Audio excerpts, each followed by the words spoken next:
All right. Welcome to the Two Dads No Supervision podcast. It has been a long time. I am your host, Ian Ruther, with my co host. Drew Pelletier. Let's do this.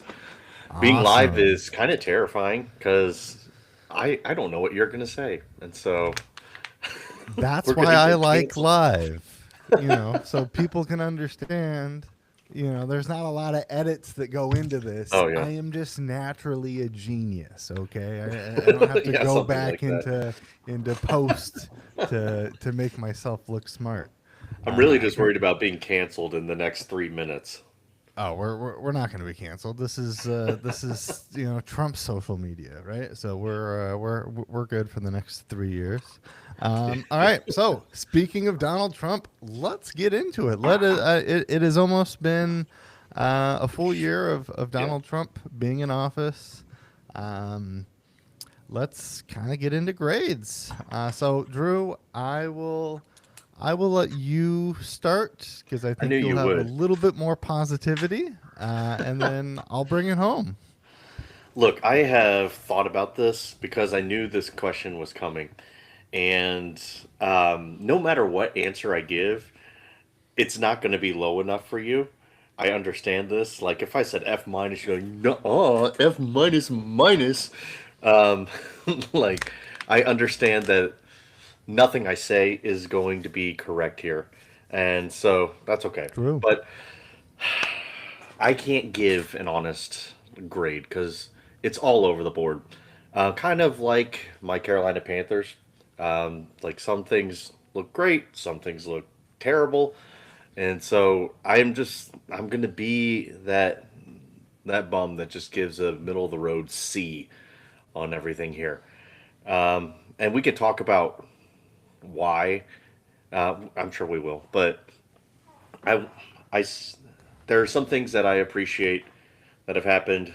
Some things I don't a lot, and then there's also some things that we don't know what the end result of it actually looks like yet. We can project and hypothesize, but we don't know the end of the story yet, and so we got to wait a little bit more to see what that looks like. So I'm sorry, that's not like a fun grade, but that's just where I'm at. It's kind of like middle of the road. Yeah. Yeah. I mean, we'll definitely get into that. I am gonna try to update um, the tag here on YouTube. Um, See if Yeah, I'm that not seeing changes. any of that. All I have on my end is just a normal Riverside screen. Okay. Um, While we're okay. waiting, you all see my new So lovely background. I have moved my office from one room of the house to the other, and it's currently a hot mess. But I did. We need sponsorship by these guys. Have you ever seen Fugglers? These things are awesome. Oh my God. They Geez. All also right. have That's a. a button. All right. Yeah. That is a representation of the Trump presidency. Ugly, and there's a Look, buttonhole at the it's got bottom. realistic teeth. Yeah. So I do agree that if you were to give a grade on a normal grading scale for Donald Trump, I was going to disagree with you. Um, if this was a student in any school, he would have been expelled. So that is the grade that he deserves: is impeachment and to be expelled. But yes, this has categorically been the worst year of a presidency, first term or first year of a term that we've ever seen. I we can go down the list. I'm very intrigued to see what you think is going well. But yeah, from the murders, from the going after political enemies, from the breaking the Constitution to the poor economy to kind of everything else, I don't see really any shining grace besides, I guess now we can get high from marijuana uh, to to be a little bit more happy as things are going to hell. But hey, that's just my take on it. But you know, Drew, we can get into the things that you may like from your perspective. Yeah. Okay. Um, his in recent days, his childish antics have been maximized. Like the stupid presidential Walk of Fame stuff that he's doing, like that's inexcusable. The the little plaques that he's putting under his rivals, people he disagrees with, and then I think he even removed the picture of Biden and just put autopin on there. Like that's childish. Like just stop being an idiot. Okay? Like you have more important you should have more important things to worry about. Like the world and protecting our nation, fixing things. So I'm not happy with that. Objectively, we do have some wins, and I'll just list them off real quickly. Inflation, CPI year over year has gotten better. GDP growth annualized has gotten better. Border encounters have cut down almost like 55, 60%. Much better. U.S. oil production slightly going up. And then we're also, military recruitment has skyrocketed as well. And we're actually meeting our goals, which we haven't done in a while. And so those are things that are objective wins in this first year.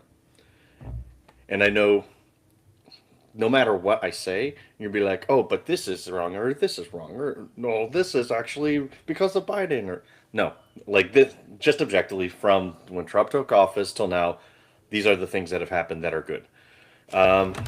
The border, especially, was the focus on the campaign. I don't agree with how aggressively and like haphazardly they are approaching a lot of these things, but we can agree that the immigration problem that we had is not fully fixed, but it's getting better and it's moving in a positive direction overall. Now we can pull out isolated incidents where there have been issues for sure, but as a general picture, those things are wins. The border especially has been the biggest transformation. Yeah. Yeah, the GDP hasn't gotten better. The GDP has slowed down compared to where our projections were. That's we had a GDP constraint in um, quarter one, and while we've done better than we did in quarter one, it's still not where we projected it to be going into this year. Why is that? It's because of Trump's favorite words, tariffs. The tariffs are a terrible policy. There's a reason why. While you said inflation has gotten better, it hasn't. It's kind of steadied off, which I mean, good for him. He's right where he was, where Biden was when Biden left office. Um, but So, I mean, not to interrupt you here, but that's not great. But according to my research here, I have GDP end of 2024 was at 2.4%, and now we're at 3.5 to 3.8%. we are not at 3.5 to 3.8%. We're not. So, We're at two. what do you see We're we're at? we're at 2.8%. We haven't hit 3% in and Lutnick went on last night on Fox and said, "Hey, we haven't hit 3% in almost 10 years. Like, in order for us to hit 3%, we have to change the way that we're doing things. We're not at 3% GDP now. Again, this is something where I think GDP has slowed down a little bit versus where we thought it was going to be. Inflation hasn't come down. Inflation is still steady to where it was, which if there wasn't tariffs, inflation would be down. Like things were trending down, right? So when you have inflation, which in 2023 was up here, and it was trending down this way. It continued to trend down, and then you have someone who comes into office, and then it ticks up, and then it goes down, and it ticks up, and then it goes down, and it kind of steadies off. That's not good policy, right? You had momentum of things going down, and then you had a change of policy, and that momentum changed, right? If you look at unemployment, unemployment is on the rise. We're at 4.6% unemployment, which is significantly more than when Biden left office, right? We've had the most job loss in a given year since COVID.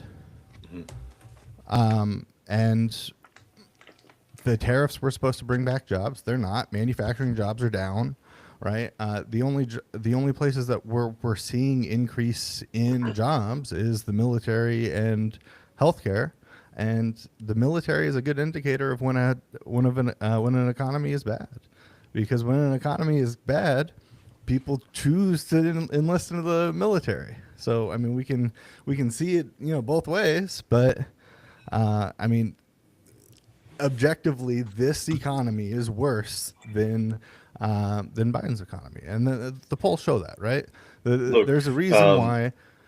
There's a reason why Trump is down 21 points on the economy, and Biden, at his worst, was down 22 points on the economy. People understand that this economy sucks, and they understand that a lot of this has to do with his policies, right? So when people are losing jobs and prices aren't coming down, right, then what's going to happen? You have Jerome Powell, who comes out every quarter and says, hey, like, we really don't know what to do as the Federal Reserve, because inflation does continue to like go up in specific areas.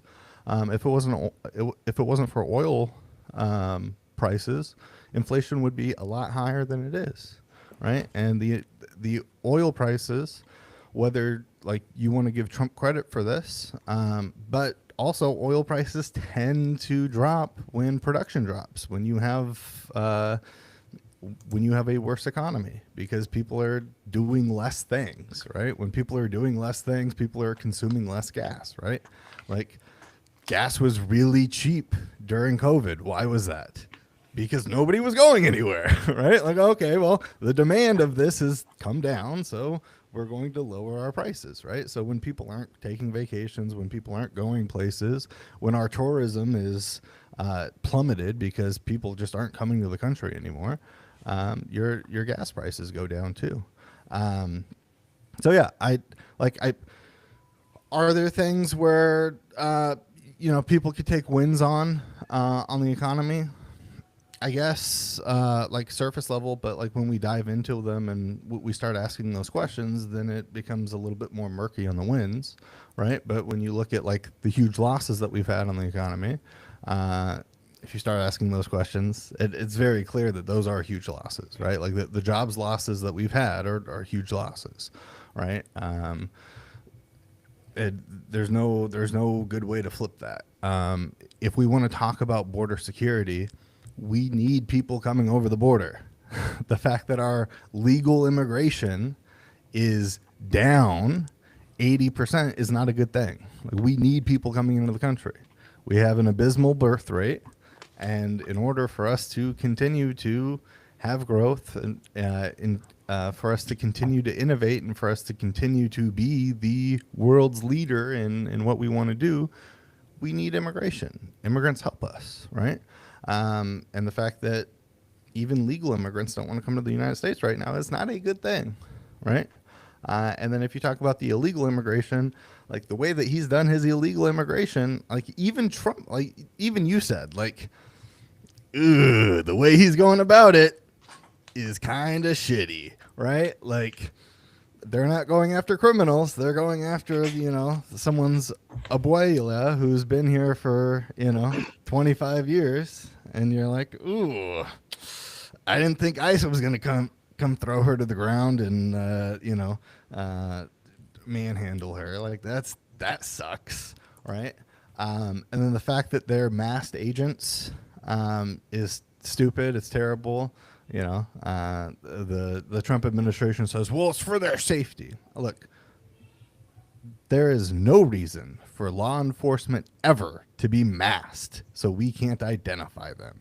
That is insanely stupid. Guess what? Being a police officer is a dangerous job. Guess what they don't do? They don't mask up and try to hide themselves when they go in and take people down. Why? Because we have to have that trust that the people that are doing the law enforcement, we know are doing the law enforcement. We can't have people just putting on masks and putting on like jackets and saying, "Hey, I'm ICE. Listen to me, and I'm gonna do whatever I want to you," which we've seen throughout the country. We've seen instances of people pretending to be ICE and doing bad things to people because they're masked. We don't know who these people are. The identification is not there. Um, yeah, I think that's been like an objective failure, right? Whenever you're deporting U.S. citizens, whenever you're taking U.S. citizens and you are sending them to El Salvador, and then you're like, "Oop, sorry, I know they came over here legally, but we messed up." But they're in the El Salvador prison anyways. Is not a good thing, right? And then you add in the fact that our Department of War secretary is literally calling on the murders of people in the sea is insane, right? Like these are actual. They're not war crimes because we're not at war with Venezuela. It's just straight up murder. Like they're straight up murdering people, and that's objectively not good. You don't want an administration that is murdering people. Like that's one of like the lowest thresholds of like, hey, at least I don't want my administration to do this, and they're doing that. Yeah, it's bad. Like, Okay, that was a lot of different things to talk about all at once. I didn't want to interrupt you because you were in the flow. Back to the GDP, I'm looking at the Bureau of Economic Analysis website right now. The latest report as of September 25, 2025, GDP Q2 2025 is up 3.8%. And then the next release comes in 4 days. And so we'll know more about Q3 at that point. But that's 3.8% on our most recent analysis. It went down 0.6%. So in Q1, but overall that means what were we at in 2024? Did I say 2.4%? Yeah, we're up. We're up quite a bit. well, GDP is going to go up, but yeah, yes, there are going to be quarters where you have more than 3%. But if you're talking about an annualized thing, we're not at 3%, We're not going to right? get the annualized report until what, April Right, or May of next year. but we can know from the job losses that we've had, from the fact that production is stalling, right? Because if GDP was going up at 3.8%, we wouldn't be advocating to cut interest rates. There would be no reason to advocate to cut interest rates if we were doing that, right? Because you cut interest rates because you want to grow the economy. If you're growing the economy almost like twice as much as you were the year before, you wouldn't be cutting interest rates. You would be standing whole because you're going to think, where is the inflation going to come from? Because when you grow the economy, inflation is going to follow. The fact that inflation has been steady and that they are advocating to cut interest rates tells you that we're not growing at 3.8%. And I do think like is that the annualized second quarter over second quarter, or is that first quarter? Is that quarter over quarter? It just says Q1 minus 0.6%, Q2 plus 3.8%. Okay. So Yeah. that's So, 3.2 then if you're combining those, right? well, no. If they're It depends if it's annualized or if it's quarter over quarter, right? So if it's quarter over quarter, if it's down 0.6%, and then Increased at you're an annual rate of 3.8% in the second quarter, April, May, okay, June. cool. Okay, Yeah. yeah, then yeah, cool. So yeah, I mean we'll see if we get economic data, right? Because they stopped giving us economic data in September and October, which if you're going to stop giving economic data, you don't stop giving economic data if the data looks good, right? Right. Donald Trump is not going to say, "Hey, I know this looks really good on us, but let's not release this to the public." Donald Trump, even when things look bad, he releases it to the public and says, "No, this is actually good." You know, you should be happy that you can only afford one doll, right? That's a good thing. But yeah, what do you feel about the murders that are happening off of the Venezuela coast? I think there's going to be a lot of stuff we don't know what's going on. I'm not excusing any of it. I think big picture, they're looking at Mamdani and realizing, hey, this is a dictatorship. He is an ally of those who are enemies of us, and Russia and China and so on. And so he is providing them not only military intel, Mamdani is a dictator. not Mamdani. Oh, Drew's really trying to get us Yeah, canceled. yeah, there you go. Maduro, What's his buckets? The Maduro. Venezuelan Yeah, dude. Maduro. Yeah. Yeah, Maduro, the other M guy. Look, Mamdani's he's the dictator of New York. We haven't seen it happen yet. Well, Maduro. Uh, Mom Donnie's so good at his populist dictatorship that he even has Trump with googly eyes. So if he can win over Trump, he can win over you, Drew. Come on now. that's a whole nother conversation altogether. Um, the whatever was happening with that, but Maduro, that's a clear dictatorship. It was very widely reported that he lost the election, and then suddenly he took over the capital and like had his military there, and then held a seat, and then suddenly the election results changed. It was it's very textbook in that scenario. So I think it's a multifaceted issue where he's supplying oil to not our outright enemies, but people who are countries that we are not aligned with. And then he is also providing military intelligence, and it's a strategic. Hey, Venezuela is easy access for us. This is one way that we can assert our dominance. It's, I think that's a big part of it. I think there is a drug issue. I know there's a drug issue. And so that is what the messaging is going to be. Hey, we're doing this to stop the drugs that hurt people. And then I think it's really more a power grab than anything else. I don't think it's a good thing for our country. I think at this point, for me, I would say, hey, let's just focus on taking care of what we got going on in our country and let the bad guys be the bad guys and take like we have enough problems right now we got to worry about. So let's let's focus on the drug problem in our country and stopping that here, stopping it with the border crossings and whatnot. I don't think we go to Venezuela and attack their ships in the Gulf of America and whatever we're calling it this week.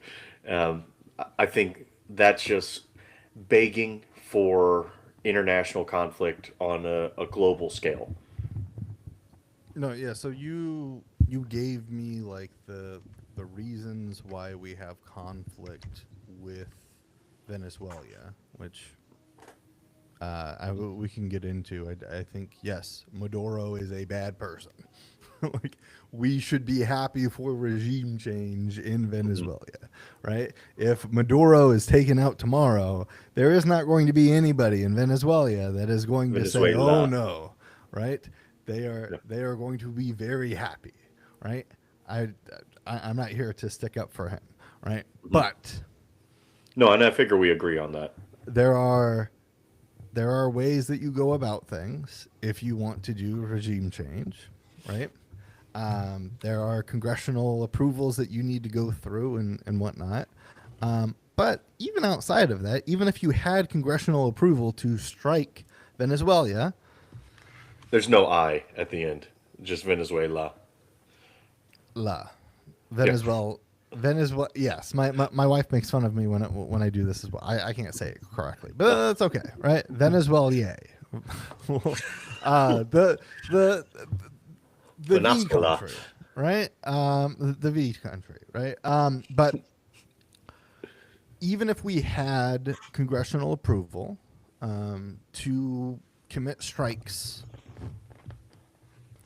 we are still committing murder because, or at least that point, it would be a war crime, right? Because when you're double striking ships that have been shipwrecked, according to our own standards, that is a violation and that is a war crime, right? There is a reason why we don't hold ourselves to the Rome Statute, right? There's a reason why we're not under the purview of the ICJ.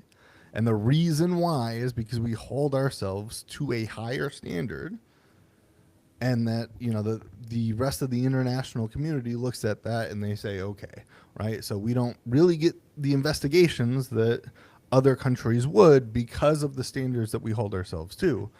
Um, these standards, whether you look at the ICJ, whether you look at the Geneva Convention, or whether you look at our own standards,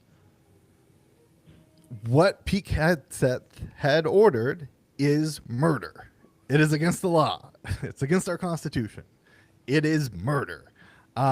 So like I understand, like, hey, like there are reasons why we would want regime change in Venezuela.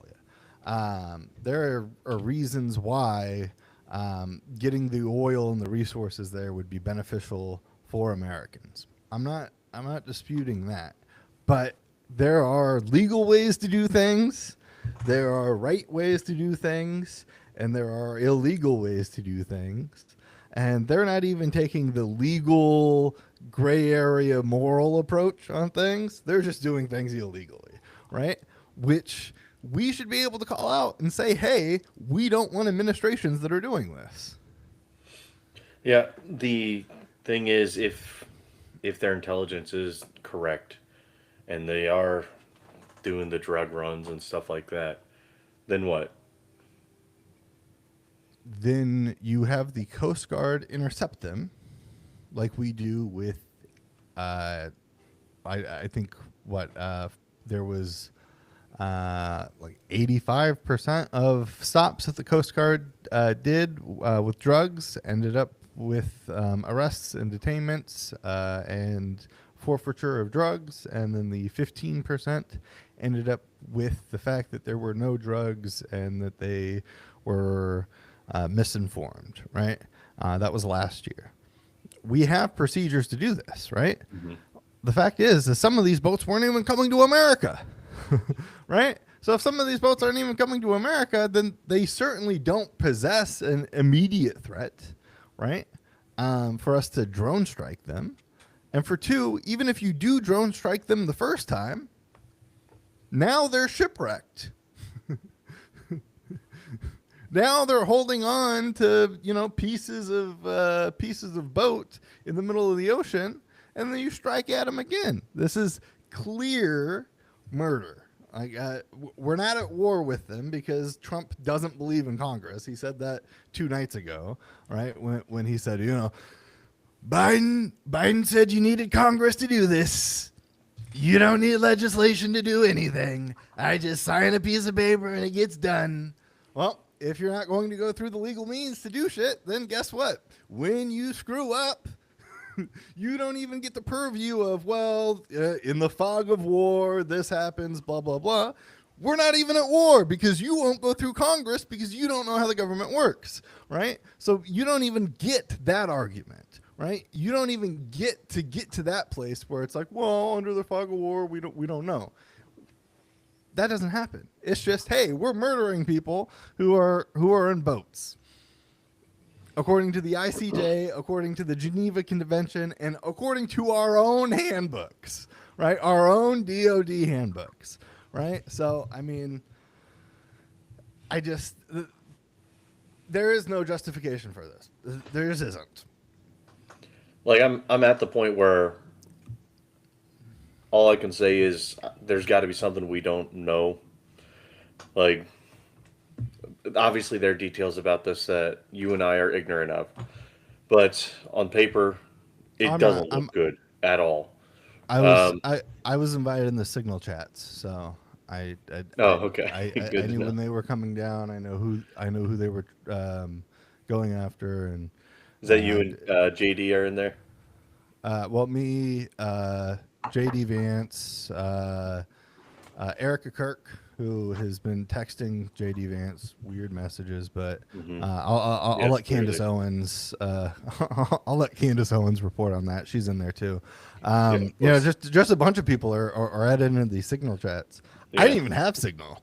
Pete Hexek just sent it to me. It was like, yeah. oh, I'm like, okay. But yeah, um, He found your TikToks and was like, "I need this guy in my signal." whether whether we know or whether like obviously there's things that we don't know, but that doesn't change if a action is legal or not legal, right? Um, like that just doesn't change that fact. And then the fact that you had Democratic senators who came out and was like, "Look, ooh, uh, military members, just to let you know, you do not have to follow unconstitutional orders. It is in your training that you cannot follow unconstitutional orders, right? You may be held legally liable for those things." And what did Donald Trump do? He said, "Well, we should hang those people. We should kill U.S. senators that are telling U.S. Uh, military to follow what the U.S. military has been trained to do." So if that doesn't tell you that they know it's illegal, then because if they weren't doing anything illegal, they'd say, yeah, sure, yep. If we tell you to do something illegal, just don't do it. But we're not telling you to do anything illegal. Nope, they said this is sedition. They should be hanged. So, you know, they know what they're doing. Well, I thought the argument was that they don't know what they're doing. I don't- No, they know what they're doing. They know what they're doing is illegal. Donald Trump just doesn't know how the government works, right? The Susie Wild thing where, she basically like admits like Donald Trump doesn't know how government agencies work and he doesn't care, right? So Mhm. when people say, hey, like, we need to get rid of this or we need to do this, he has no idea. So he's like, okay, whatever. That's pretty. That's pretty shitty of a president. He's been you a, know. I mean, he's been a businessman and a entertainer his whole life, and so, like, none of this should be shocking, to be honest. Like, He was president for I 4 years and then know. he Well, I get chose that to run again. because it's in line with his character. It's who he is. Um, So is that he's not looking at the government. I'm not saying I agree with this, but he's looking at the government and he's saying, "Hey, this is broken here. This is broken here. We're going to do whatever it takes to fix these problems, and then then we'll build this government business." And I know you don't agree with that, but we'll build this government business to make it fix and work efficiently. That's what no, he's doing. that's that's not what he's doing because he doesn't know if something's broken or not because he doesn't know how it works, He sees right? the results of it, though. We all see the results of it. how can you know the results of something if you don't know what the intended results of that are to be, right? So USA AID is there to save millions of lives, and it did a great job of saving millions of lives. So you take that away, and now millions of people are going to die. You can't say, well, it was broken. You We don't know saw what it was there to do. we saw How can you say it was broken? the literal billions of dollars that it was spending on like these stupid social experiments, like the what it was, the trans Yes, orchestras and social experiments that were there to liberalize people in in places like Venezuela, so that they can there is no Venezuela or Venezuela. whatever, yeah, um, so that they could want to get out of the oppressive regime that they're at, right? So instead of going in there with power and with our military force to overthrow people so that our military members end up getting murdered or killed, we instead say, hey, like, let's go ahead and just inject pieces of liberalism here, here, here, and here, so people are like, oh yeah, like we should want like a free society, right? So once we have a free society, guess what? They're going to do an Arab Springs, right? They're going to do a 2000 2012 2013 in Ukraine, like, you were able to do those things, and then the people themselves uprise, so that you don't have to spend military capital on there, so you don't have to spend military lives on there, and then it ends up being a better place for us to have relationships with, right? So that you can build trade relationships with a country like country V, right? And so that we can get oil from them, and we don't have to do that in a way where, military members die. We don't have to have another, like, 20-year war in the Middle East, right? We don't have to do that. Like that's what those programs were for. Whether you think, like, okay, like, should we be spending millions of dollars on that? I don't know. You can, at that point, you can ask individually, hey, on this specific program, is it bringing the uprising or the change in culture that we need it to? If it is, then great. If it's not, then you don't need to strap the food that's going to Sudan while they're in a famine. Like, that doesn't make any sense. Like, oh, the $2.4 million that were going to Colombia so that they could have, like, trans plays. I like that or I dislike that so much that I just want to take away food from those in Sudan that are like that. That's literally what happened, right? Because if you don't know how things run, if you don't know how, like, what the outcome of something is going to be, then you can't judge it to see if, like, the entire thing is broken or if you just need to tweak it. And that's what Susie Wiles said, right? Susie Wiles said, hey, I would not have done it like that. Sure, it needed some tweaking, but it did a lot of good. It saved hundreds of thousands of lives. And without it, like, those people are going to die. That's Susie Wiles, right? Susie Wiles is not the most compassionate person in the world, right? Like, I, in order for us to, like, have an understanding of, like, what a president should be doing, like being able to grade the president, we should be able to, like, come with the basis of they should know at least the things that they're, like, they should know what they're governing over, right? If you don't know what you're governing over, I get, like, if you're an outsider and this is your first year, right? You're like, I didn't know, like, any of these things existed. This is new to me, right? Elon Musk said the same thing. He went in there. He was like, I really didn't understand how things worked, and that's why he wasn't able to save a lot of money, right? Because he went in there and he was like, oh, actually, a lot of this is more efficient than I thought it was, right?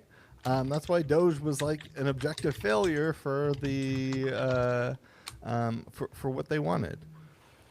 But yeah, I mean, Basically, what I heard in that was USAID is or USAID, however you want to say it, is an arm of subterfuge to soften up these hard nations with liberalism so that they fight against themselves and we can overthrow their governments and build our united world empire.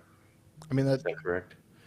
that's part of it, right? It's part of it that it's used for soft power, right? Because we should want liberalism everywhere. Like liberalism is the best way of governance, no matter what. And for people watching, like I don't mean like we should have Democrats in power. I mean liberalism. Liberalism is the idea that the people have a voice. The people get a chance to say what happens to their country. Like that is one of the most unique and great ideas to come out of humanity, right? Is like, hey, like we should all have a voice. We should all have That's capitalism not the is a liberalism I'm liberal. talking about.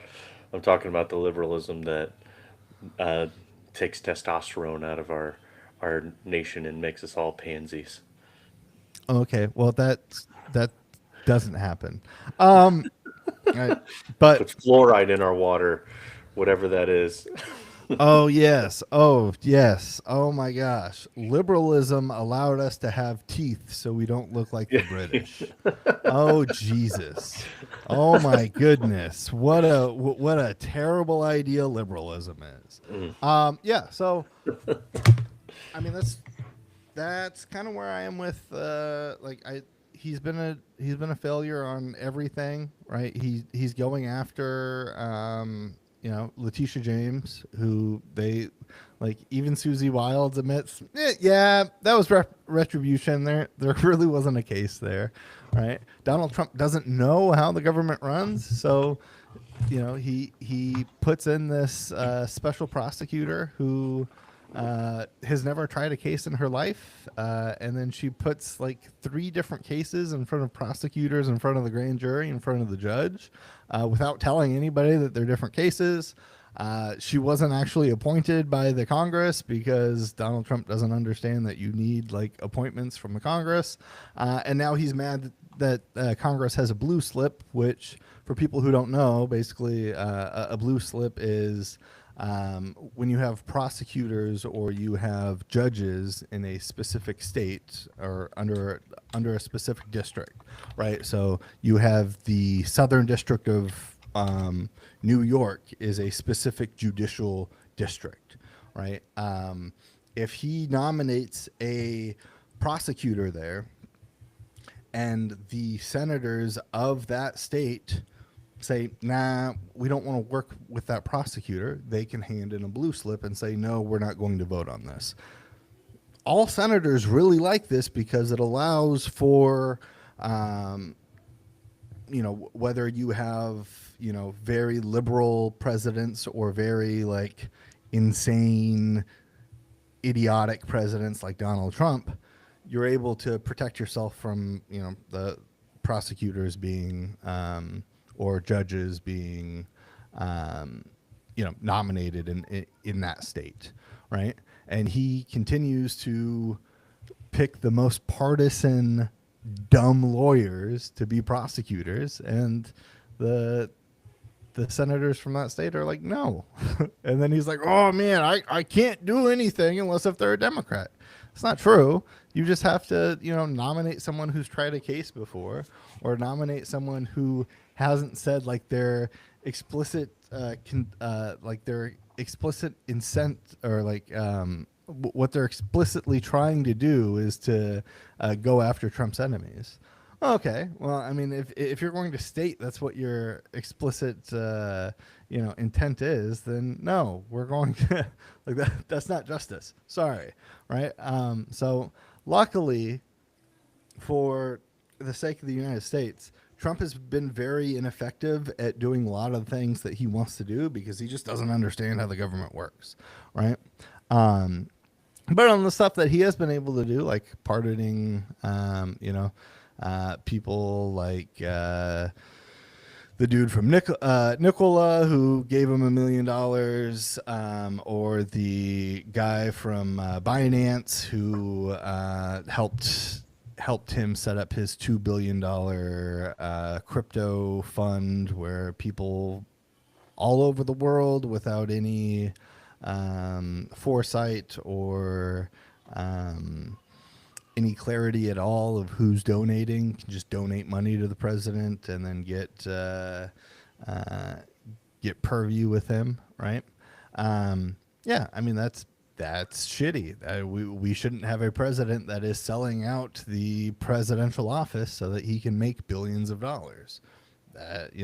We shouldn't have a U.S. president that is going to Qatar, um, getting getting a $500 million or $500 billion jet, and then allowing Qatar to train their air force and have and station their fighter jets in the United States. That's insane. We shouldn't allow that to do something, especially since Republicans know that Qatar hosts terrorists. Hamas lives in the leaders of Hamas live in Qatar. The leaders of ISIS, who just killed U.S. Military men, live in Qatar, right? Qatar has paid millions of dollars to universities to try to get them to sway their political stuff, and Republicans hate that. But uh, as soon as Donald Trump says, "Hey, like, look, we're going to accept this gift from them, and we're going to allow them to train their air force here and everything else," all of a sudden, Qatar's not that bad, which is insane to me, right? Like, all of these things lead to me saying, if any other president did this, they would be impeached. They would be expelled. We're not looking at an F, right? And all of these things didn't happen over 4 years, right? And it's not like, oh man, we had like all of these scandals over 4 years. How did Americans not like get him out of here? This has happened in 11 months, right? Like it's insane, but you know, um, It's that certainly been is a busy 11 months. That's no lie. There have been peace treaties and things that have been signed. Some things have not been held effective. We know that. But there's been a lot of work on the global peace front. We can't say otherwise on that. And I know you have something loaded in the chamber right now. Um, I'm that's why I'm saying it's a C. Like it's an incomplete grade, if anything. We talk about the tariffs. Tariffs haven't had a chance to play out yet. We've seen them work effectively in the past. The end result has not taken place yet, and we were told, hey, at the very earliest September is when we would start to know what that would look like on our economic scale, and quite possibly two years. And so that end result hasn't come yet, and that was told even during the presidential campaign. I don't know everything that's going on over in the Middle East. I don't know about this blue slip thing. I've been very busy with personal life stuff, but as I understand it, the blue slip is kind of just like a congressional tradition. It's not really a constitutional law or anything like that. It's just like I, Trump. Would you expect him to nominate any prosecutor that is not 100% aligned with him? Obviously not. He has his group of people that he loves and adores, and that's because they love and adore him. Then anyone that's even mildly outside of that group is not his friend, and so he's not going to nominate those people or assign those people as prosecutors. It's not going to happen. yeah. Um, There is a reason why Trump loves teenage girls, and it's oh because he goodness. thinks like a teenage girl. Right? I'm not saying he's done anything with teenage girls, but he That's loves what you were the insinuating. he loves the Miss Teen America, right? He loved to host that. He loved to go back there while they were Oh changing. goodness. The New York Times just put out an article showing that he used to party with underage girls that ended up being trafficked. They said that there was no We found no evidence of him doing anything to those girls, but he sure and heck liked to party with them, right? He likes to be around them, and it's because that's how he thinks, right? Like a teenage girl is going to create a burn book of the people that they don't like and say, oh, this person is ugly. This person is crooked. This person is sleepy. You know, that's what a teenage girl does, right? A teenage girl is going to say, you know what? I I don't want Janice on this project because she doesn't like the shoes that I wore last week. She's not 100% with me. I need someone who's going to be 100% with me, like Brittany. I am going to nominate Brittany. Right? Like that's what a teenage girl does. And it's really like it's funny to me that like this whole like red pill like masculine movement is like driven politically by the least masculine man ever. Like Donald Trump is the least masculine man. He has said he never worked out a day in his life because he viewed like energy as like a battery, and if I waste it on working out, then I'm going to die sooner. That's something that he literally said. So he never worked out a day in his life. He loves to eat McDonald's. You know, he loves to be like a fat, you know, POS. Even you know, he's like, it doesn't matter because I can pay my doctors to tell them that I'm 6'3" and I'm 215 pounds and I'm the most 225. in weight person ever. He's right? the Derrick Henry build. Right. Is it And 240? again, that's the other teenage girl thing about him, right? He's got body dysmorphia and whatnot, and he needs people to help him with his body dysmorphia. But yeah, I like this man has like never done anything that is at all masculine, right? Like his entire thing is like, look, you can go up to girls and you can grab them right by the private parts and they're not going to say anything. That's not masculine, right? Like forcing yourself on someone is not like a masculine thing to do, right? Being able to talk, being able to get women to like you, that is a masculine thing to do. Having to force yourself on someone because they don't want to talk to you is not a masculine thing to do, right? I wouldn't know. I had the opposite problem. I had to beat him off with a stick. Get away, stop. Right, and you're a masculine man, right? Like that's the. I'm just saying. Settle down, leaders. No, it's too much. Okay, I take back the masculine man thing, but yeah, you know, you're more than Donald Trump, right? But yeah, it like everything that Donald Trump does is just for himself. He does not care about this country. He does not care about what happens to this country. He just wants what he wants. And that is terrible for him to be leading the country. Right? Like if he was a businessman and he was advocating for laws that just benefited him, or like he was doing the Elon Musk and whatnot, it'd be one thing. But you chose to run to be the biggest servant of the country, and you yourself are like, no, the only thing that I am worried about is myself. I want to enrich myself. I want to make sure that the things that I've always believed, even if they're true or not, be put in place. And no matter what happens, if things start to turn bad, then I'm going to get on TV and I'm going to start yelling at you.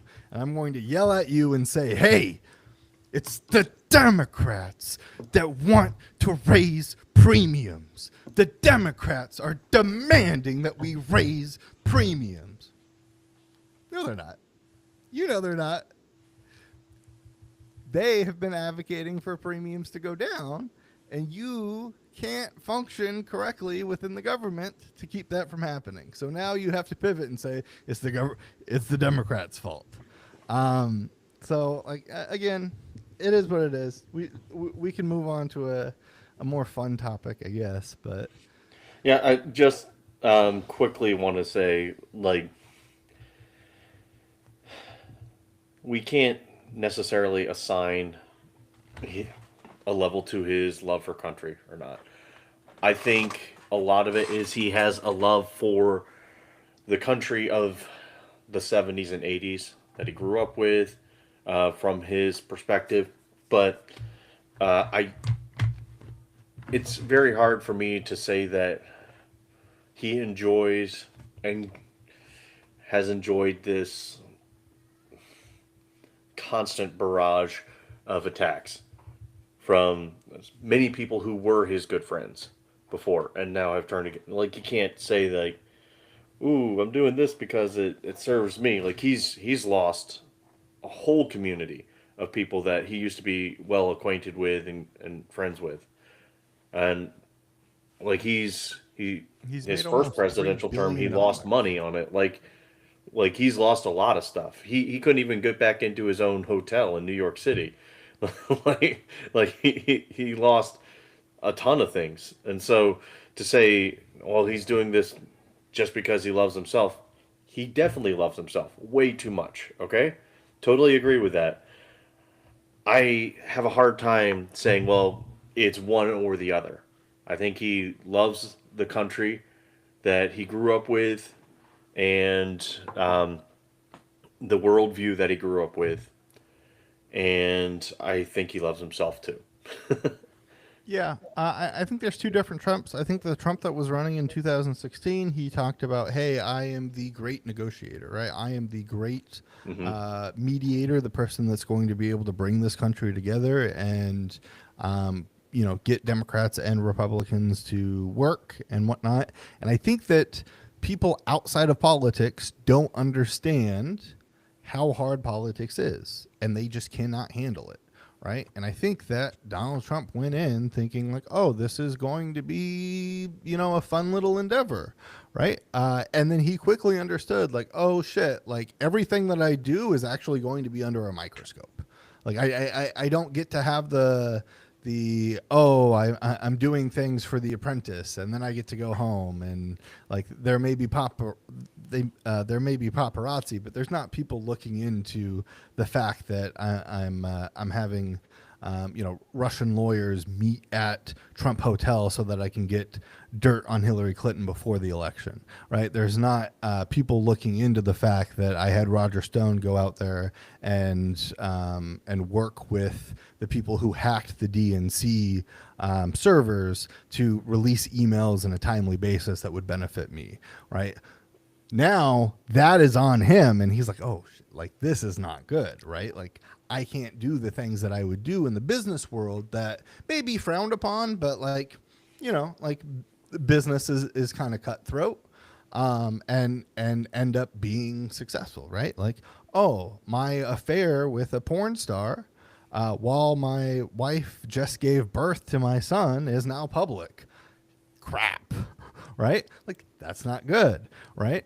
Um, and I think having all of the things that he did and thinking that he was going to somehow retain power because he's never been told no in his life, and when he has been told no in his life, he's just ignored it and did it anyways. Um, and then he was told no by the entire country. Like, no, we don't want you to be president. He got vindictive. It was no longer about the country at that point. It was about him getting back in office and him getting everything that he can out of this. And you can tell by the way that he used to talk about the country and the way that he talks about the country now, right? He used to say, hey, this is a great country. I want us to come together. I want us to blah, blah. Now, this country is a shithole. This is the worst country ever. I will make it better. And what are the ways that he's making it better? Getting $2 billion in crypto, launching his own crypto meme and stealing money from them, going after everybody who has prosecuted him for crimes, or looked into him for crimes. This is a different Trump. This is a Trump that is vindictive and is looking for ultimate like revenge, because he felt embarrassed, right? And he felt like, oh, like daddy's money didn't save me this time. So that's what he's going after now, and we can see the fruits of that, right? He's doubled his net worth in just 1 year in office, right? He has gone after all of the people who tried to investigate his crimes, right? He sued every major news organization that has said anything, right? And he has used the FTC to allow mergers to go through as long as they get rid of their leadership and they put in leadership that he wants in CBS, right? And with Barry Wise, right? So like he's doing everything to enrich himself. And it's just a different Donald Trump than we had in 2016.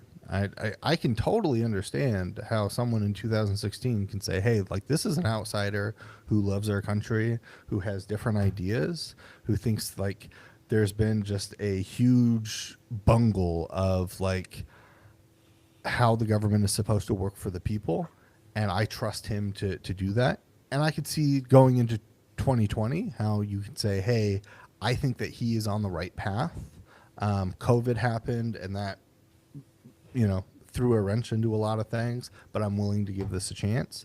I can't see after this year how you can say Donald Trump has a love for our country, because that love that he had, that you may have perceived that he had, is gone. It's gone. He's calling for senators to be killed. He's saying that people like Rob Reiner, the world is better off without Rob Reiner. He's desecrating the White House to build a ballroom that he wants. He is taking leadership that we've had in the past and making a joke out of them, right? Like this is not somebody who loves the country. This is someone who is acting very vindictively, and that's sad, right? But he's also coming to the end of his life, right? Like objectively, like he's not going to live much longer, right? And like there are a few ways that people react to mortality, right? And he has talked about it, right? Like I'm not getting into heaven, right? Some people start to act remorseful and they look back at like all the things that they did and they try to make they try to make right out of the wrongs that they did. And some people say, hey, like I'm almost out of here, and like these people screwed me, and I don't even care anymore. Like I'm gonna do whatever I need to do to make me feel happy by the end of my time. And I think increasingly day after day, it's starting to look like Donald Trump is the latter. I don't know. He's obviously angry this time around, and like from his perspective, you can understand why. Like you said, looked like in that next election in 2020, like things were on the right track. COVID happened, threw a wrench into things. He feels like the election was stolen. We don't need to argue whether it was or wasn't. He feels like it was. And so at that point, he's like, everything that I built, everything that we were working towards, all of that got ripped away. And it's because of these people and because of these people. He's being childish as he is. And now he's coming back and he's like, all right, now I only have 4 years to do what I was trying to do in 8 years. And I'm ticked off. And so we got to get this done. Get rid of all you slimy people. Get rid of all of this garbage. We're gonna wipe this out, and we're gonna do things the right way. And I only have 4 years to do it, maybe if I live that long. And so I think that's kind of where he's at. Yeah, he didn't get prom queen like he wanted, right? He thought he was going to be prom queen, and they voted for someone else. And then he said, screw it. What I'm going to do is I'm going to get held back so I can win prom queen next year. And I'm going to make sure that I am going to win prom queen, because I am going to make sure that anybody who voted against me, they don't have a voice anymore. And that's that's what he's trying to do. It's again, I just got Donald reminded. Trump is a teenage girl. That is how that is he sees his life through the lens of a teenage girl, right? When he deals with business, right? When he's talking about like these like trade deals and everything else, it's not like, oh, what can they give the country? It's he is looking at his sweet 16 and he's like, I want a BMW. And they're like, well, we got you a Mercedes. That's not the same thing. I'm gonna throw a fit until I get a BMW, and then he throws his fit, and then he gets a BMW, and the United States don't really get anything in return. And he's like, "This was a success." And it's like, okay, all right, I want a new jet, Daddy. And then Cutter's like, okay, here's your new jet. And then he has Witkoff go over to negotiate the war in Ukraine and in Russia, and he's like, Putin, just sign the deal. Meanwhile, Witkoff is like, look, you don't need to sign this deal. This is how you can manipulate Trump so that you guys can get everything. And then, oh, wow, the person that you sent to negotiate the peace deal between Russia and Ukraine was working on the behalf of the Kremlin? that that's the guy that you were like, I trust this guy no matter what. He's a good guy. Yeah, he's a, he runs the country like he's a teenage girl, but that's not going to change for the next 4 years. Hopefully, what can change here soon is someone who coaches football like a teenage girl in Dave Canales. Look, I'm joking. I don't think he coaches like a teenage girl. He just coaches like someone who should be a positions coach instead of a head coach. But yeah, let's get into the Carolina Panthers. Let's go ahead and talk about what happened. I think you're moving from one depressing subject to a more depressing subject. Um, no, there are a lot of positive things to talk about with the Panthers. Um, I don't hate Dave Canales as a coach. I do think he struggles as a play caller right now, and his play calling ability is really what's in question. I think he is great for our culture, and it's been a tough rebuild. Uh, the Gettleman era, when Gettleman was the GM, caused a lot of problems in the locker room culture. Even even to like the prime Cam Newton years, and Cam didn't wear a tie to on the plane, and so Gettleman told Ron Rivera, "Hey, he's not allowed to start this game, or else what?" But like that that started a downward trend in our locker room, and that's how like we have Steve Smith calling out the Panthers being upset, and D'Angelo Williams, however childish and whatever, he had hurt feelings for sure. We had a lot of people very ticked off at the Panthers who were former players that meant a lot to the community and the organization. And so you had that, and then you had Britton Burson coming in and getting a starting job, even though he was trash. So there's been a lot of bad things. And then Jerry Richardson's like, hey, David Gettleman's out. Let's bring back Marty Herney, the worst GM in NFL history. And let's get back into a financial problem. And then Jerry Richardson gets kicked out because of his issues there. Marty Herney finally goes away, but in that they hire Matt Rule, who on the surface was a culture guy who built these small college teams and made them good, and then he would quickly leave to another project. Never actually sustained success anywhere. There's a lot there. Hire, you want to talk about a guy who eats a lot of McDonald's. Scott Fitterer showed up, him and his 14 chins, and made an awful mess of things.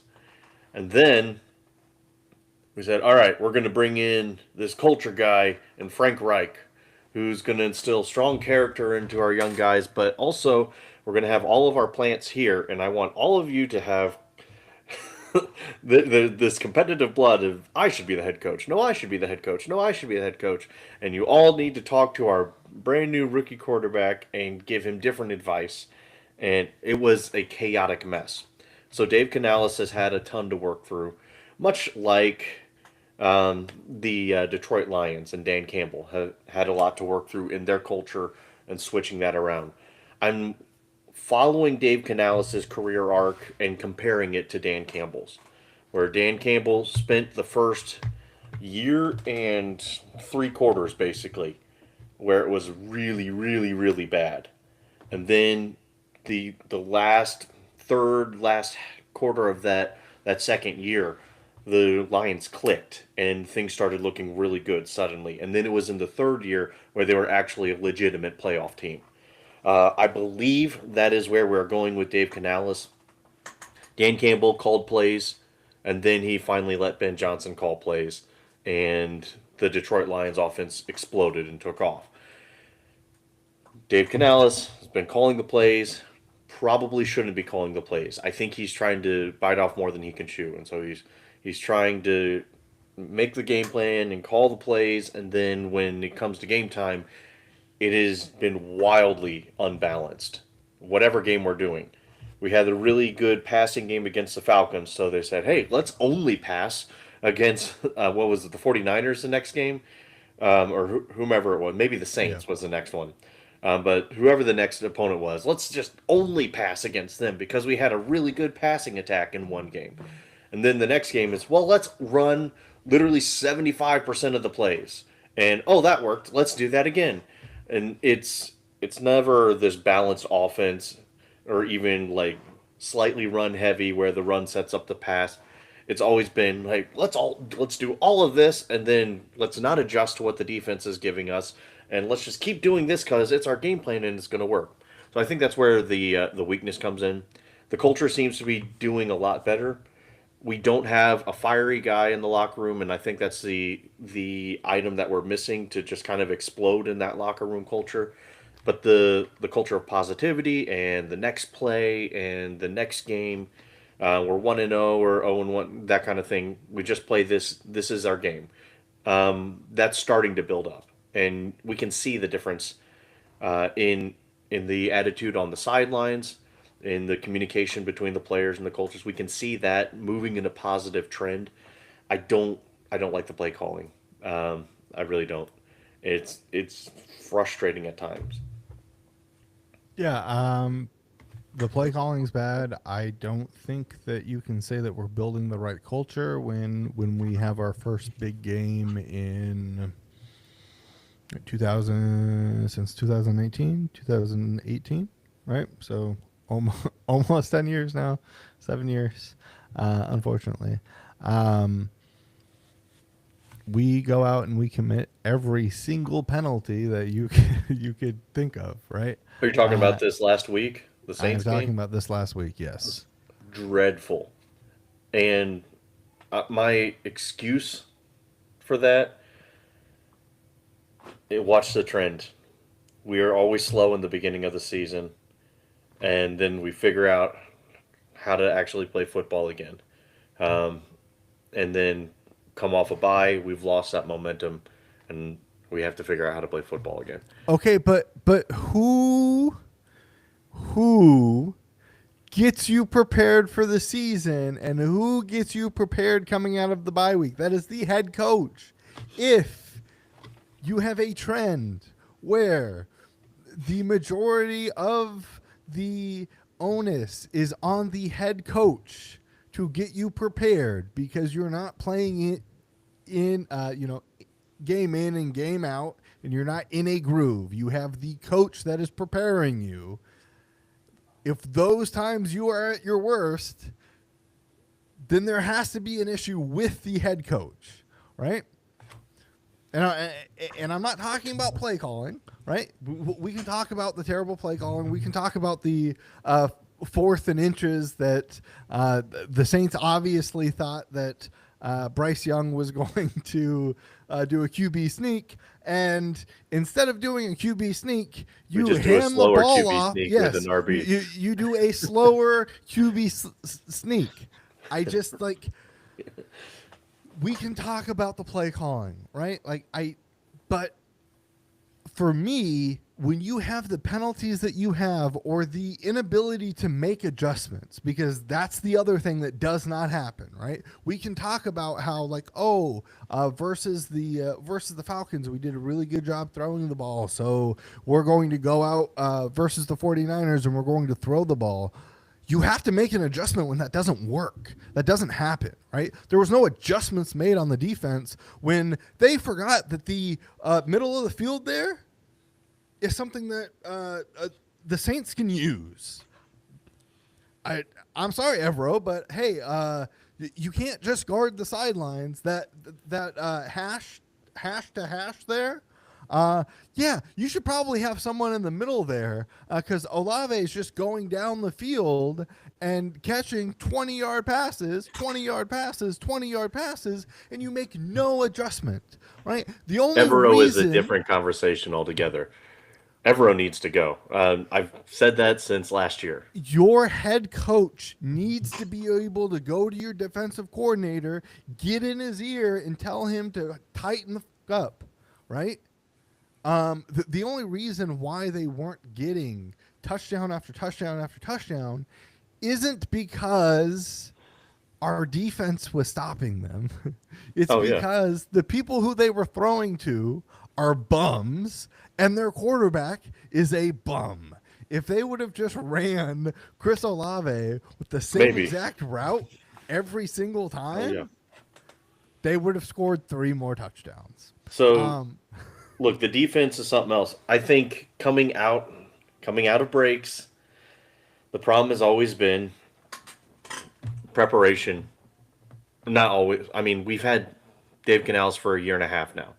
The problem to this point has been game management, play calling, and preparation. The preparation and the game management, all of it honestly can be attributed to one of two things. Either they're bad at their job or they're young at their job. We have a young team, and so that's why a lot of the penalties happened out of the break. The poor preparation, I think, is because we have a young coaching staff. And the fact that we've seen positive trends in the team as a whole says, hey, we need to give them another year. And we need The to. reason why we've seen positive trends is because Dan Morgan is a great GM. Thank you, Dan Morgan. Thank you for going out and building an Yeah. offensive line. Thank you for going out and getting Brown, getting the safeties that you've gotten. Thank you for going Just out and one getting the safety. players. Well, We've been starting Nick Scott all year. sure, but I mean, Give me a week, outside maybe of 2 weeks, and I will be at Nick Scott's level. outside of that horrific penalty that Ransom had, Ransom's played okay. Yeah, right? I like Ransom, but Ransom is Traven Merrick. Like they're the same player, and so you can't have them both on this field at the same time. Well, with our You're going to be leaving the linebackers, back end open. Maybe Evero can't have them both on the both on the field at the same time, but like a competent DC could, right? So like the issue isn't the roster, right? Like before with Fitterer, the issue was the roster, right? The issue was like we didn't have an offensive line. The issue was like our quarterback play was not good enough to get us over the hump because we didn't have anybody to throw to. We just had Christian McCaffrey, right? And then we got rid of Christian McCaffrey, right? We didn't have a defense, right? We had J.C. Horn, and that was it, right? And J.C. Horn was injured 12 games out All of the the time, year, yeah. so you didn't have anybody. And then Derek Brown ended up, Look, we still have major after I roster bullied him gaps. enough. Yeah. We still have major roster gaps. We need a tight end that isn't a Yes. 4th or 5th or 6th round tight end. Yes, we need a real tight end. yeah, Tommy Tremble is not a real tight end. Yeah, I mean, Mitchell. Tommy Tremble is a good Chris Manhurt's replacement. Like they're blockers. Yes, he's a good inline like blocker, like going, but he is not a like stretch the field or give us another option Yeah. that Bryce can go to. One thing we've Xavier been Leggett missing. is not. Okay, so that Xavier Leggett is not the answer, and he won't be for maybe another 3 years. I think I don't know. He gets a second contract, but he's going to take time to develop. He has the physical tools. He's got he's got the same amount of brain cells as his shoe size. It's just not working right now. Uh, Look, and so Leggett he's just got a lot to grow on. What we've been missing all year on offense was Jalen Coker, who has been injured up until really just the last two games that we've played. And with him on the one side and T Mac on the other side, we actually have the offense that we should have had week one. right. And so that we've been missing, and it still hasn't had time to develop the full chemistry. If you've noticed the last two games we've played, they've been really heavy Jalen Coker and almost ignoring T Mac altogether, which it comes with its own set of issues. Because T Mac is right now the most talented offensive player we have. And like he's a rookie. And so they got to figure out how to again balance and spread the ball around in the passing game. But offensively, we desperately need a tight end. We probably need one more solid receiving option. Hopefully, a coverage buster who can run a 4-2 flat, and he doesn't even need to catch the ball 60% of the time. He just needs to run fast enough to scare the defense that they need to go out and cover him to open up the underneath lanes for Coker in the slot and T Mac at the X. On defense, we desperately need a free safety, and we desperately need linebackers. Roseboom has played really, really fun games to watch. Like if you say, "Hey, Roseboom, Roseboom is the Scattaboo of linebackers." Like, hey, run forward really fast and hit that. And Roseboom will do it, and his hair is long, so it goes back in the wind. It's like whew, he's a dart. It's like his cape. Yeah.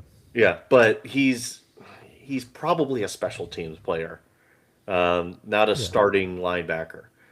But he's fun to watch. Same way Ransom. They're like, hey, go really fast and hit that guy really hard, and if they don't miss, it looks awesome. But we don't really have linebackers. We don't have a free safety, and So so we're Trevor setting Wallace our has played. Wallace has played pretty good this year. played I okay. like I think that you can be comfortable with him like as a piece on that defense for years to come. He can't be the only linebacker, but I think you can feel comfortable with him out there paired with another linebacker, whether that's Rodriguez from Texas Tech. I think that's I haven't looked too much yet at the upcoming draft. I'm still hopeful that we somehow sweep the Bucks. We'll see. yeah. I'm gonna sweep the Bucks or beat Seattle. Hopefully the Bucks lose their So, have game you in seen the between. scenarios? If There's so many different scenarios. Yeah. yeah, the way it works is obviously whoever sweeps is in They're the in. playoffs. Okay, if we split it, then if the Bucks lose to Miami and we beat Seattle, we're in. Yes. If the Bucks beat Miami, no matter what, they're in. They're in. Yep. And if we both lose that middle game, then the Bucks are in Yep. because they have the tiebreaker, and it's like level 5 of the tiebreaker. Yep. Except in the scenario where I think there's a scenario where if we both lose, but our opponents, like the Rams and the Packers, they all win out, then we have a stronger victory case, and in that sense, we're in. But that's like Yeah. Just wild. take care of business. Beat the Yeah, Bucks twice. You wouldn't have to do this if you would have won last week. yeah. when the game was there, right there for you, right? I when you're, I, I So, you convert that third down, I believe, or yeah, you complete the, that third down, and then you come well, out in the and fourth you down catch, that was a catch that they said wasn't a catch, but then told us again it was a catch. yes. Again, I I think the NFL does like to script things. I do think that they wanted Can we some also sort talk of. about that fourth down run by Shuck? Because look at it, Saints had no way to stop the clock. With 12 seconds, they call a QB draw up the middle. If they just let him slide and no one touches him, there is no time for the field goal unit to get out on the field and kick a field goal. Well, they would have just got up the line and spiked it. Now, would they have been able to get there in 12 seconds? That's the Dak Prescott in the playoffs Yeah. scenario, right? Like that's the exact scenario. But Ransom said, "Hey, we don't need to repeat history here. We need to take off heads." And then, yeah, I love the spirit. I did not love yeah, the application of it. yeah. So, yeah. This would have been so much easier if you would have just beat the Saints once, Yeah. right? You beat the Green Bay Packers. You go into Lambeau and you beat the Green Bay Packers, and then you go into New Orleans and then you rush for like 38 yards, right? It was abysmal, right? And you lose to the Saints. And I made a TikTok at the time, and I was like, "Oh, okay, yeah, sure. You're going to go into Lambeau. You're going to beat the Green Bay Packers. Surely you're not going to lose to the Saints at home. Surely that's not going to happen."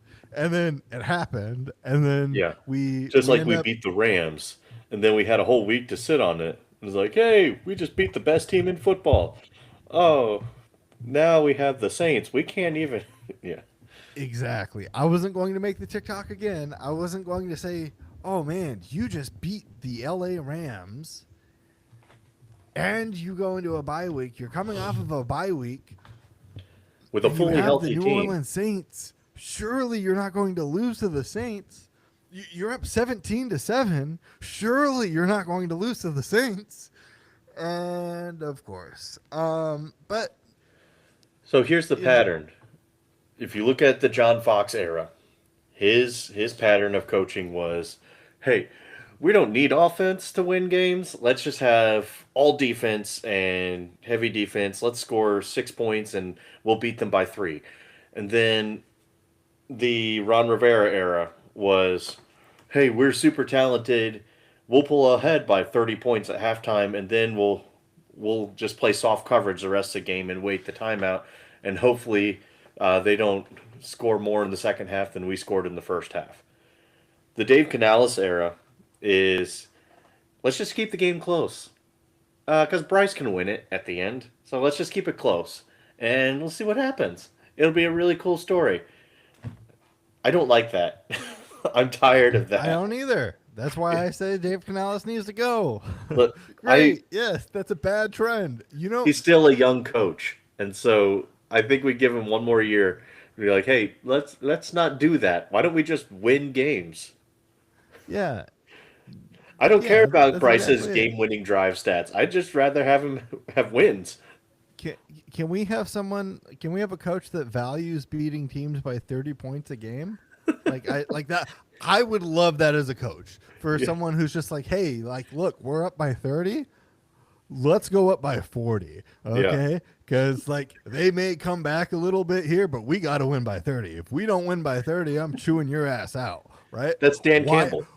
What? Yeah. Okay. Great. Let's get Dan Campbell. Like, what? Why do we have to have these coaches that are like, hey, like, look, we're nicknamed the Cardiac Cats for a reason. Yeah. We need to keep this close. Dude. No. We really messed ourselves up with that. It just built the whole history of We can be the cardio cats because we're just running game around all of you guys, right? Like, let's be those guys. We don't have to be the cardiac cats. Jesus. it's been the catastrophic cats. Yeah, yeah. Yeah, well, I mean, I will say before Canales, we were the Humane Society cats. Yeah. 'Cause if we didn't pick this up, we're Yeah. just gonna put him down. Yeah, we were in a kill shelter. All right. So yeah, I mean, next week is the Bucks. I mean, obviously the keys to the game here is to control the line of scrimmage and to run the ball. Right. If we have Rico Dowell and um, if we have Chuba Hubbard running the ball and making 4 or 5 yard carries, making third downs really easy, Bryce Young is going to do his job and pick up those third downs. We know that's going to happen. No, he'll miss the third down, but we'll get the fourth downs. Yeah. Or yeah. As long as we can go to the fourth down until it's like fourth and really short, and then we're. Yeah. But yeah. On defense, there's no real keys to the game except I am going to look at you Carolina Panther players. I am going to do the same appeal to you that the 6 senators did to the U.S. military. You do not have to take stupid orders from E.J. Evero. Princely, you are not a cornerback. If he tells you to go out in coverage, rush the passer. Yeah, but what about Derek Brown? Derek Brown's our great great coverage defensive tackle. You see him dropping into coverage? Derek Brown, you do not drop into coverage. You drop linemen and then drop quarterbacks and then drop running backs behind the line of scrimmage. J.C. Horn, go for the pass breakup. You don't need to intercept the pass. Interception every play, man. Just go for the pass breakup. Michael Jackson, you go for the interception because I don't think that you're very good in coverage, but when you get close enough to it, you do intercept it. So just go for those, right? Because they're going to be completions either way. It's either going to be completed to you or the wide receiver. So let's just hope it's completed to you. What's your word for Nick Scott? Nick Scott, be there. Just be on the field. We need 11 guys, right? We need 11 guys. I don't know, the man. middle of the field, you should Do we? probably look over. I guess that wasn't explained to any of you guys last week, but yes, the middle of the field is something that the offense can use. And the fact that you guys didn't pick up on that the first 3 quarters of the game is very concerning. But I will blame that on Evero, right? Again, if Evero wants to tell you something stupid, you don't need to follow it. This is football. You've been playing football your entire life. You know what your role is. Do your role. Because I will hold you accountable if you screw up because you listen to Evero. Yeah, I do think the saving grace we have on our defense this year is there's a lot of hope in Nick Scarton or Scorton. Like he's looking good. I don't think he's ever going to be like a superstar defensive end, outside linebacker, edge, whatever guy. But I think he's going to be kind of that Charles Johnson type. He's got the same play style and build where like he can get 10 sacks in a season, especially if he has Mario Addison or Greg Hardy on the other side. And he plays smart. You can tell he's very disciplined in what he's doing. He's not caught out of position very often. He gets to the quarterback. Like I'm happy with him. I'm obviously happy with a lot of our defensive line. DJ Wonnum has been caught out of position and not setting the edge multiple times. Princely the same, like out of position. He's overzealous to get sacks and has missed just like keeping the quarterback contained or keeping the running back contained, and it's really frustrating. That's But because he's asked to drop into coverage so much. yeah, He's a he's a pass rusher. yeah, it's So ridiculous. if you ask him to drop into coverage 40% of the game, the other 60% of the game he's going to tell you screw your contain. I need to touch the quarterback. Yeah, Like I just, and if we keep Evero after this year, oh man, God help us, but I am going to be pounding on the quarter or on the table for Ryan Walters, the defensive coordinator from the University of Washington. of course. His schemes are great. He coached Nick Scorton back in the day, and like that's where he produced the most at Purdue, and he really knows how to get the most out of his defensive line and his defensive backs, and he knows that like a defensive lineman isn't a defensive back. So he passes the first prerequisite that it appears Evero has not been able to learn. You know who would be a great defensive coordinator for us? He already lives in Charlotte and wouldn't have to move. He has built a legacy on Bill being a Cowher. defensive guru. Bill Cower. Not the other Bill. By the way, definitely don't want Bill Bill Belichick. Belichick's son, Steve Belichick. Yeah. Yep, that's the guy right there. Yeah, Rex Ryan. Just bring back Rex Ryan. Yeah. So if Evero stays on this team, then I will be I'm very upset. I am going to loudly call for the head of Dave Canales, because that means Dave Canales did not go to Dan Morgan and say, "Hey, I can't have a defensive coordinator that doesn't understand the difference between defensive linemen and defensive backs," because it doesn't Yeah. work. Yeah. So 3 years we'll see of what this. happens. I am predicting and I'm just pulling this right out of my butt right here, but it looks like a 28-25 Panthers win. Last second field goal by Fitzpatrick. Of course. Yeah. Yeah, Fitzpatrick. Fitzmagic.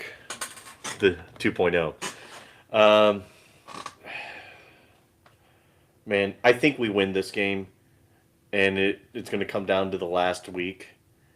I can't tell you. I know it's not going to be by much. Probably, yeah, 27-24. 28-25 sounds good, like somewhere in that range. Um, I think we win this week, get embarrassed by Seattle like we did by the Bills. That kind of loss, and then we come back, and it comes down to the the last drive in Tampa, where we either win or lose. No, I think the script for the Carolina Panthers, and we've seen this before, is they win this week, they somehow beat Seattle, even though because they're the best team in the NFL right now. So we beat That's Seattle, and then They'd be the third best team in the NFL we've beaten this season. right, and then we somehow lose to the Bucks after we've already beaten them, and our playoffs are on the line. Who's the backup in Tampa? I have no idea. Because that's who would beat us.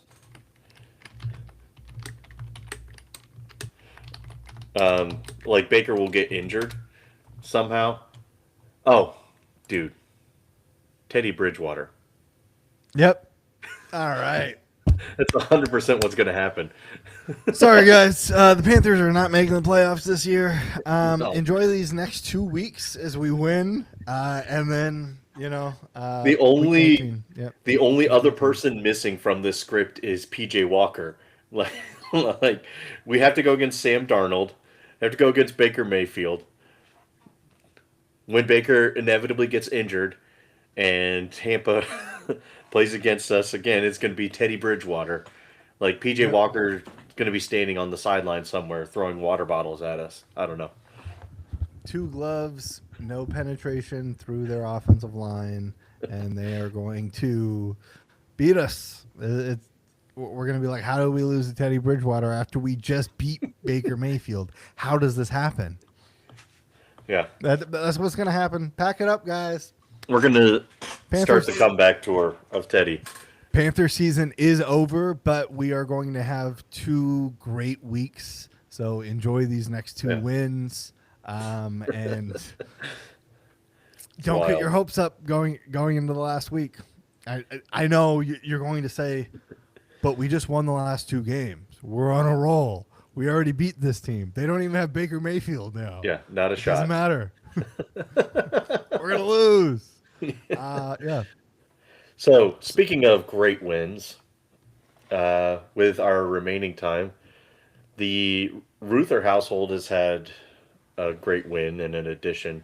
You want to talk about that?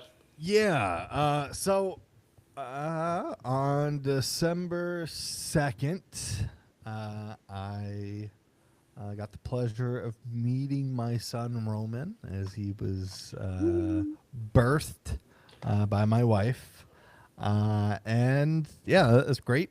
First of all, when they say, "Oh, having 2 kids doubles it doesn't double it; it triples it. It triples the work." And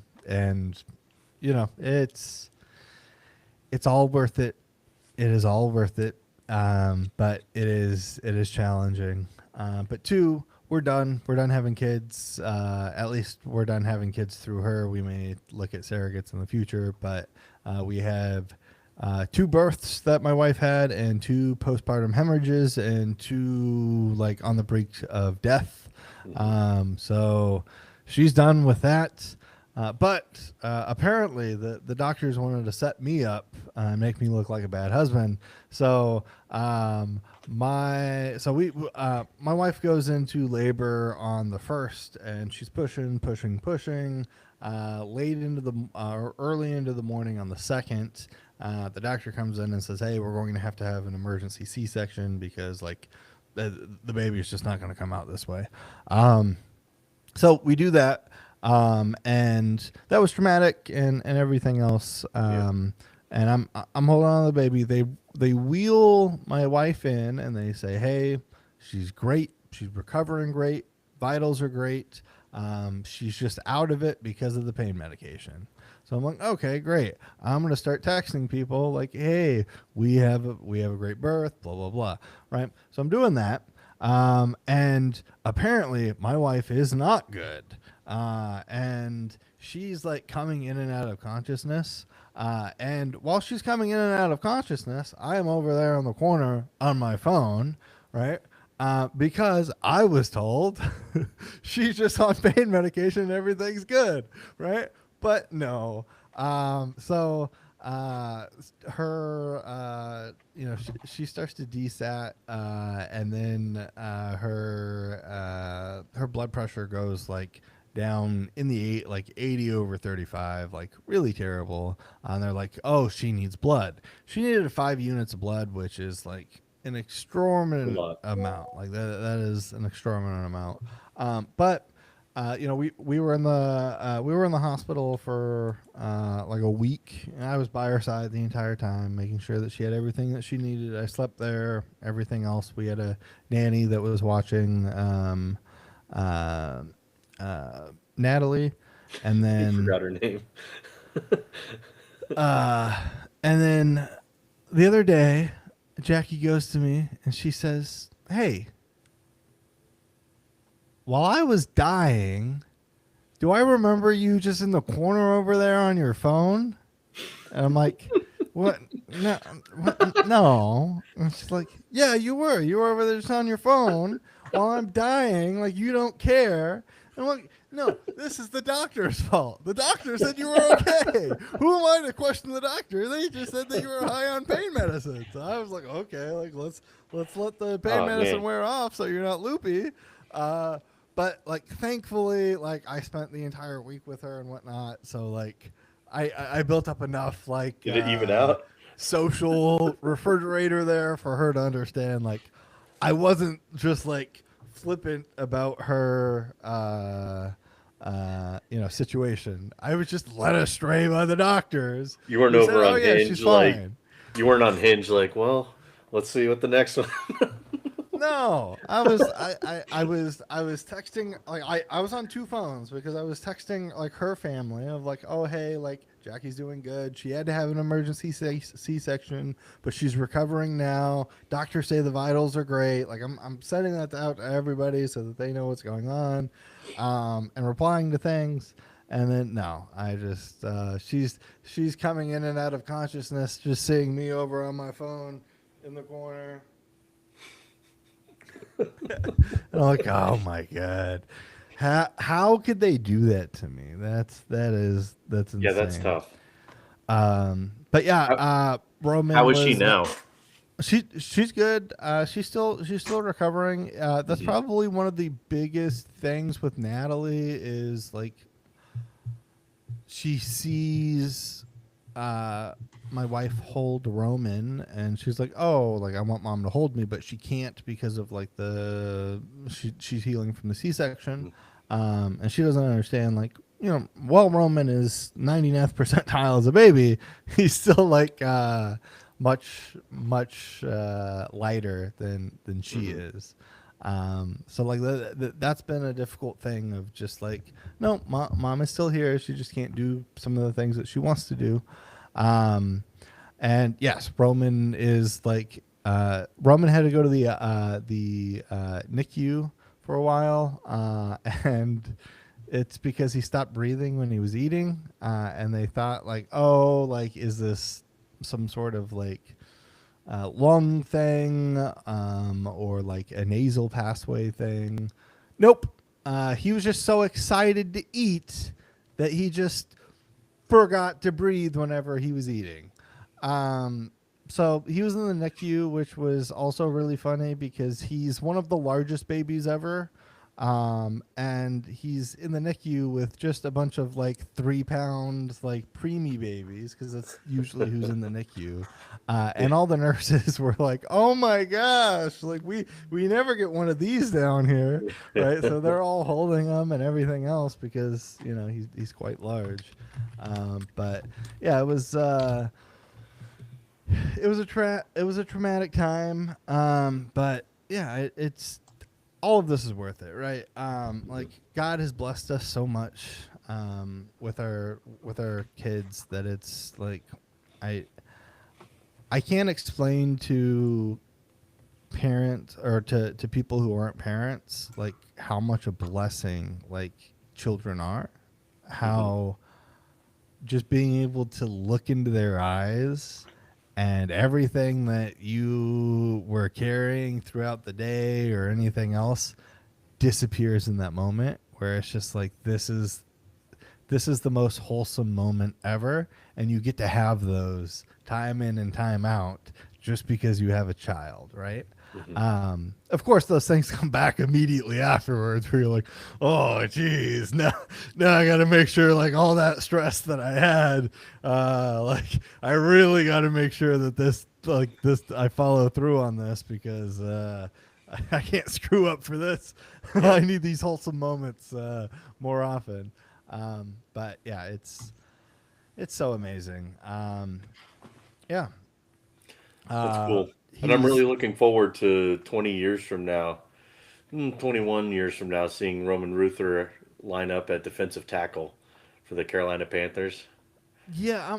I'm gonna try to get him into baseball because I don't want a CTE, and No, it's if worth it, man. Think of the box seats. Well, I mean, if he's a starting pitcher in the major leagues, he can just buy me box seats. You Yeah, know, but you have to watch baseball for that to happen. no, Like, that's fine. I like baseball anyways. no, no. Easy. Oh look. Oh man, I have to watch baseball. Yeah. Oh jeez. Oh man. Yeah. So yeah, I mean, I'm excited. He's already peed on nurses, which is like the difference Yeah. between a boy and a girl. Is Have you had that diaper changing issues? yeah is the pee that just he hasn't done it to me yet. But he's done it to my wife and he's done it to other nurses. Like I took him for his like 1 week or his 2 week checkup.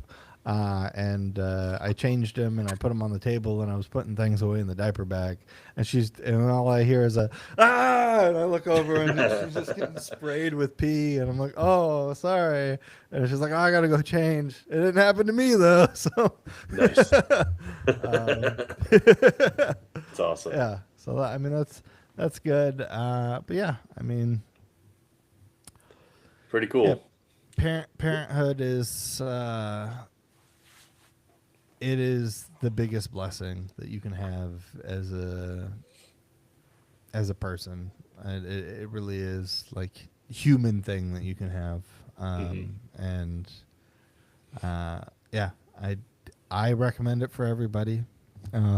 I do not recommend that if you're having postpartum hemorrhages that you continue to have babies through your own body. But I do think that parenthood is for everybody, and there's multiple ways for that to happen. Hmm. Whether it's through IVF, whether it's through obviously natural, or surrogacy, or adoption, or however you want to do it. But the joy that you get from parenthood is something that is indescribable. And that's actually one of the reasons why we started this podcast. It's like we want a world that enjoys parenting and enjoys what parenthood has brought us.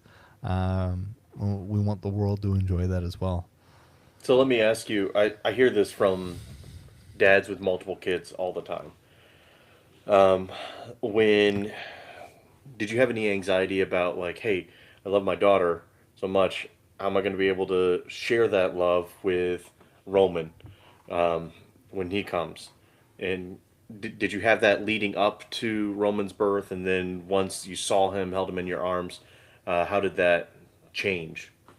Yeah, I mean my nervousness or my anxiety was actually knowing that Natalie's so young that she doesn't know what's going on, right? And for her to have all of our love and attention all the time, and for that to kind of change instantly on her, um, I made an effort to, just like let her know, like, we love you. Like, we are always going to love you the maximum amount. Like, our love for you is not going to change. She's not two yet. So it's like, how much are these words really setting Right. in? But they will, right? Hmm. And like those actions are important. But I think that's the other thing that makes, like, at least for us, the multiple kids thing so much more time consuming, is that it is something where we are very cognizant of what we're doing and how it affects Natalie, right? Hmm. And making sure that we're still giving Natalie the love and attention that she needs, even though that there are like the first time she came to the hospital to meet Roman, she we brought it and we were like, oh, give him a kiss. So she gave him a kiss, and then she gave him another kiss, and then she sign languaged all done, and then she pushed him away. Like, okay, all right, send him back. That's enough. Uh, right. So like she's in the like 50% of the time she's really super sweet to Roman, and the other 50% of the time she is like actively ignoring his existence. Hmm. Which she's getting better at. Like yesterday, she was trying to give him the passy, but at the same time, like she doesn't like she was trying to force the pacify. I'm like, no, no, Yeah. gentle. You will take my love. Yeah, yeah. There you go. You want it? It goes in the mouth. Like, okay, no, let's not do that. Or she'll go in and try to rock him, like rock the thing, but like she doesn't like really like really strong while he's sleeping. Like, nope, that's not helpful. But Yeah. but I've got other concerns with her. Like I give her a bath, and she does like swimming lessons because like our new house is going to have a pool, and we just want her to be comfortable with water Mhm. and whatnot. And part of it is like just blowing bubbles in the water, right? So she'll blow bubbles in the bath water, and then she'll have me blow bubbles in the bath water. So I was blowing some bubbles, and then she was like, more, more. And I was like, oh, okay. And then she grabbed my hair and then forced me down and then held my hand. I'm like, okay, we've got to work on some things here because this may Man, just be like, hey, I want you to blow more bubbles. Or we may we may need to get you into therapy before you can talk because that's when she goes from Natalie to Natalia. yeah. It's like okay, all right, yeah, but yeah, it's been really rough on my wife, and she's getting better, and What's the recovery process look like for her time wise? so typically it's 6 weeks for like a C-section, Right. obviously with the anemia and whatnot.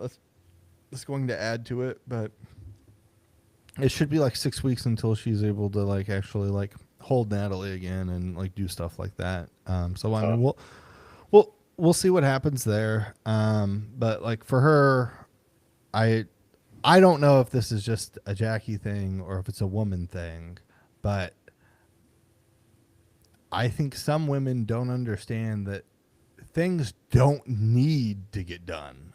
There are some things that just don't need to get done. Like you would like them to get done, but like you don't need them to get done. And that's the biggest thing that she has like had problems with. She like recognizes like I'm doing a lot with Roman and Natalie just so that she can lay down and rest. But she'll she's like, well, these packages came in today. They need to be like, I need to get them. I need to open them up. I'm like, no, you don't need to do that. Well, they came in. Like, they can't well, just she's a lay on the doctor, ground. right? Yeah. And I'm like, you need to rest. Like, you Hmm. need to lay down. And she's like, yeah, but I can't rest. Like, I can't, like, be relaxed if I know that there's things that need to get done. And I'm like, I understand that. But one, you're just creating things that need to get done. Hmm. And two, I don't need you to be relaxed. I'm not saying, hey, you need to be relaxed. I'm saying you need to be in bed. This is your job right now, right? Your job is to allow your body to recover, to heal, right? You need to be in bed. So like that is something where, I've kind of had to put the foot down of like, no, go back, lay in bed. And she's like, well, you don't get to tell me what to do. And I'm like, I'm not telling you what to do. I'm just going off of what the doctor said. I thought we trusted medical professionals here. And if we No. don't trust medical professionals here, then I have a few choice words of things that you've told me. Yeah. And then, Yeah. and then she goes back to bed. I Right. have it on very good authority that doctors are the worst patients. Yes. Well, I think for Jackie, she has ADHD just like I have ADHD, and she like reprogrammed her mind for like if she, as soon as she thinks of the task, it needs to get done, Hmm. right? So like so instead of like, oh, like I've got all these tasks here, like as soon as she thinks, it doesn't matter how small the task is. Like one of it was like there was a water bottle on her dresser that she had finished, and she got up, she walked to the kitchen, she threw it away, and I'm like, "What are you doing up?" She's like, "I needed to throw that away." I'm like, "You didn't need to throw that away, right? Like that wasn't a need, right?" So just working through that and understanding like you got to reprogram your mind a little bit here because the longer you do this, the longer you're going to prolong recovery. I know Yeah. that. I used to play sports. I used to say, "Oh yeah, no, it's completely okay if I go out and I play on this bad knee. It's going to recover." Lo and behold, it took 4 months to recover when the doctor said it was a 2 week recovery. Um, but yeah, so what about Drew? What's going on with the family life with you guys? Um, it's a lot and nothing at the same time, if that makes sense. Yep. Um, I I'm of that same mindset. Like if I have a task in mind, like it needs to get done. But what happens is sometimes I say yes to a lot of things at once, and then I have a lot of things that need to get done, and my brain short circuits, and I can't get anything done. And so I've been trying to process and go through all of that. Um, I am just candidly speaking, I'm at a point right now where I got to change up my business model. Um, it's I don't know how much I want to share, just to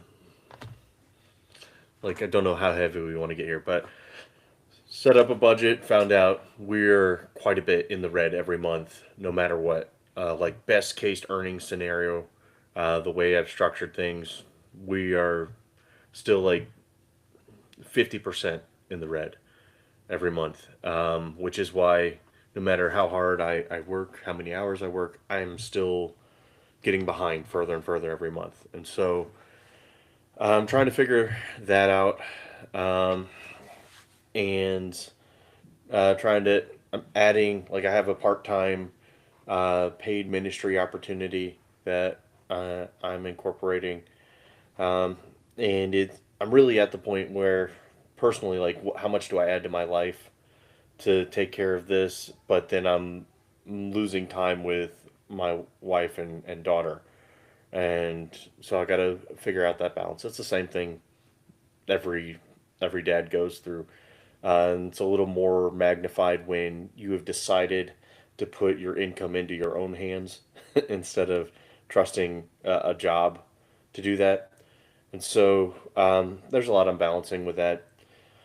Honestly speaking, I've had a tough few weeks mentally and emotionally, just trying to process everything. Um, and I know, like, I've been in worse situations. Last year at this time, I was in a worse situation, but it's frustrating to be like, hey, it's a year later. Why haven't I figured it out? And if I look back on 2025 for my business, it was a year of experimentation where I was like, hey, maybe this idea will work. And I kept with it for too long, and it didn't help anything. It just made me like it took my focus. And like one experiment is I had a few commission only salespeople trying to sell jobs for my business, and in it was about 11 months of me trying to get that off the ground and working, where every week I was meeting with the salespeople and training them and providing leads and giving them all the tools and paying for their subscriptions and doing all of this stuff combined in that 11 months, between three salespeople. I had my pinky up. But between three salespeople, it was a combined like $1,800 that brought in. And that was probably with like 100 to 200 hours worth of concerted effort and focus, and literally hundreds of dollars of subscriptions and things like that, paying for them and paying for printed materials and whatever. And for some reason, like not a single one of them could get things going, and that was really frustrating for me. Um, and I don't know. There's a lot, but it's been a year of experimentation and a lot of promise that fell through at the end. At one point, I had like 250 to $280,000 worth of estimates sitting on the table, where they were all positive. I didn't have any reason to believe that any one of those wouldn't come through, and literally none of them came through. And like, what on earth? This is crazy. Like, how is that happening? So I think it's been that kind of year where we're better than we were last year, but only mildly better, and not enough to say, hey, this is working yet. And so I'm on the business side trying to restructure things and make something that makes sense, to take care of my wife and daughter and our bills and all that jazz. And of course, that stress has crept in the personal life and stuff because you can't separate a business owner from their business, and you can't, just like you can't separate a father from their fatherhood or a husband from their husbandhood. Like, it's who I am, and so it's kind of interwoven through every aspect of life. And I'm just trying to process, think through things, and come up with a plan that is successful, or at least has a chance, a good chance of being successful. One of those is I'm thinking through a potential extra different business, and that business would be more higher ticket, and it wouldn't be as dependent on materials. Like right now, I'm handicapped because I was at a job on Tuesday and couldn't find a water source. Spent 45 minutes trying to to jerry rig this house so that I could get a water source from it. Finally got that working. I set up my equipment, ready to pressure wash this house, and then my equipment exploded because of the frost that we'd had, and so ice had frozen inside the machine when I went to turn it on. And went, and so now I'm waiting for parts to come in that I purchased on a credit card, hoping that this job will pay me enough quickly enough so that I can then pay off the credit card. And so it's been that kind of juggling effort. And so having a job that is dependent upon me instead of so dependent on outside forces working for my good, that would be helpful. So thinking about changing up just a bunch of stuff on that, and that's kind of been a little bit distracting in the Christmas season, where I'm trying to be present for the wife and daughter, and do all the dad Christmas things, and then thinking every time, well, that's another $12. Like, why are we? Why do we need that? Or so that's kind of where I'm at. Um, Yeah. we have tried to start the process of fertility treatments, and looking at it objectively from a financial perspective, I think, okay, well, this is really dumb because it doesn't make sense on paper. We shouldn't do this. And we started a GoFundMe, and with the GoFundMe, I understand people's thought process of like, well, if you can't get enough money to pay for the second round of fertility treatments, then why are you even having a second kid that you can't afford? I get all of that. Um, my optimistic side says, hey, we'll figure it out by then, maybe. um, on a personal side, I'm doing the math, and I'll be 35 this year, and I don't want to be in my 60s sending kids to college and being a drag on their youth as I am too old to be an active dad. And I'm at 60 in whatever year that's going to be, the 2050s. Like, maybe that'll be the new 40. I don't know. But I don't want to be that that old dad that is dragging down my kid's life because I can't move as fast as they need me to. And so that's that's a big motivational aspect to say, hey, if God wants it to happen, it'll happen, and He can figure out the money. And I'm just going to do my best to figure that out. But I do know that I don't want to wait until I have figured it out and planned everything in my own strength and not even gone to the Lord and trusted the Lord for that. There's a lot of combating voices in my head. I have lots of voices in my head. Um, and so that's kind of the thought process we're dealing with. Isabella's going to be 3 in 2 months, and which means if we start the IVF process now, she'll be 4 by the time she has her first sibling. It's a big adjustment.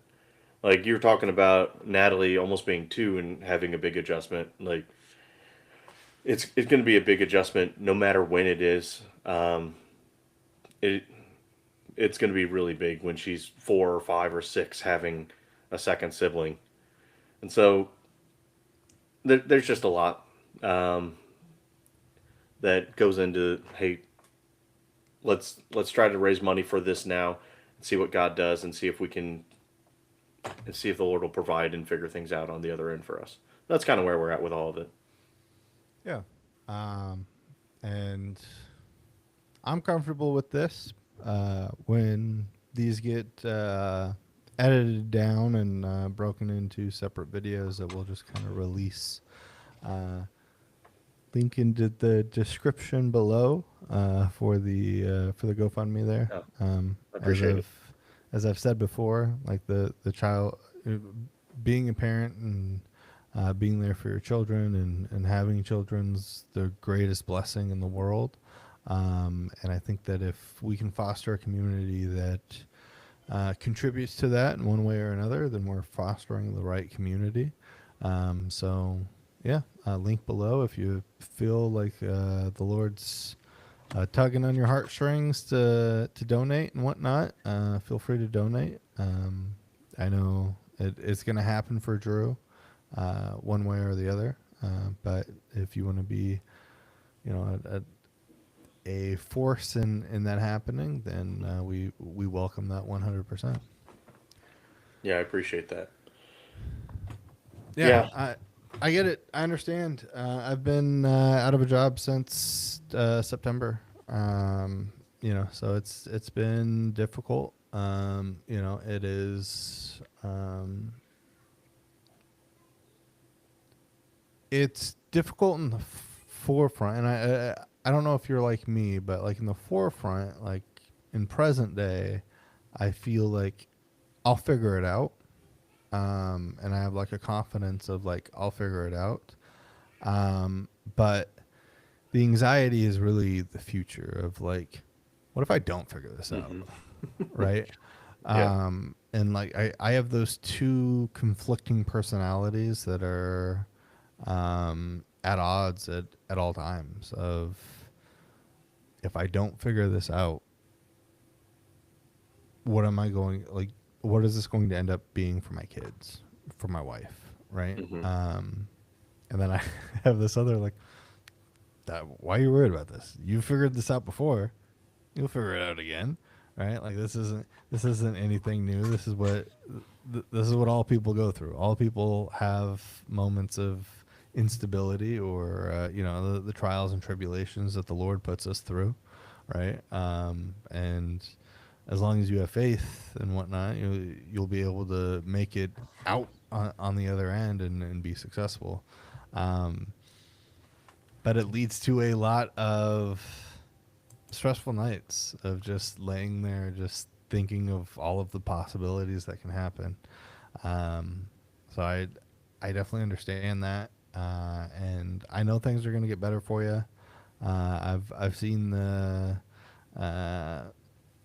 the business plan for this new business, and I think it's a very smart idea. I think it can be very successful, and I think it's an endeavor that,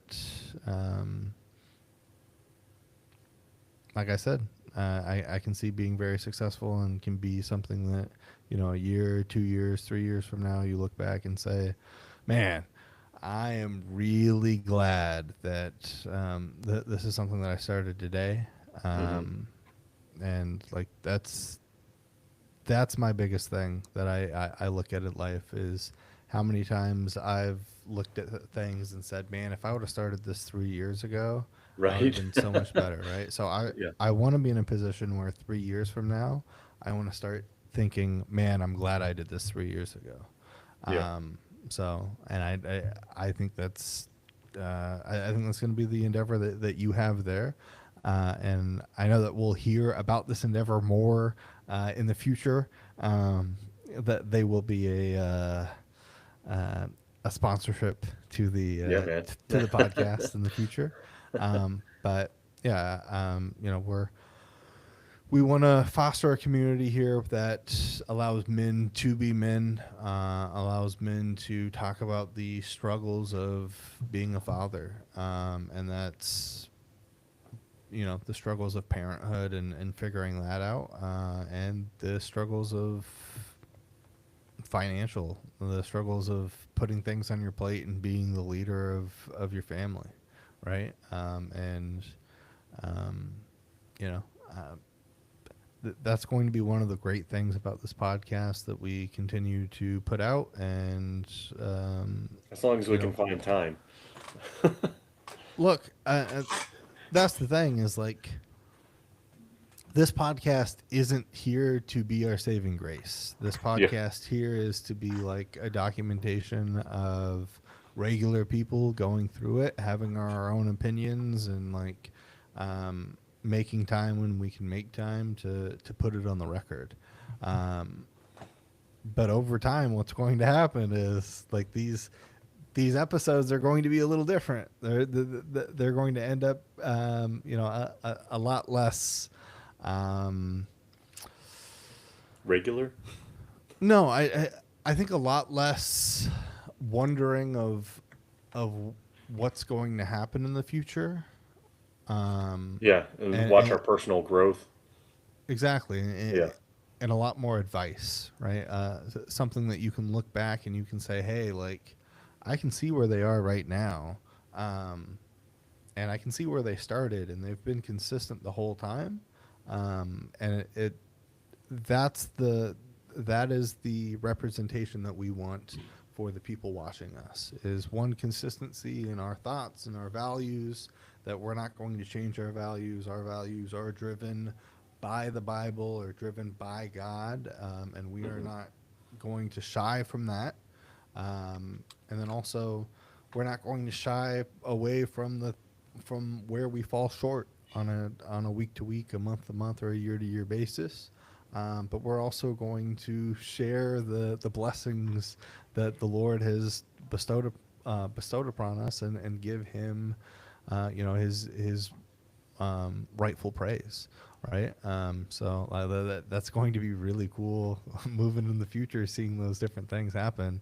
And for you guys, 5 years from now, just watching this video and saying, "Wow, why does this only have 13 views?" Well, these guys have like 14 million subscribers, and you're gonna watch it and you're gonna be like, "Wow, Ian also knows how to tell the future." Yeah. Um, Mr. but I Beast don't. who? Yeah. Uh, but no.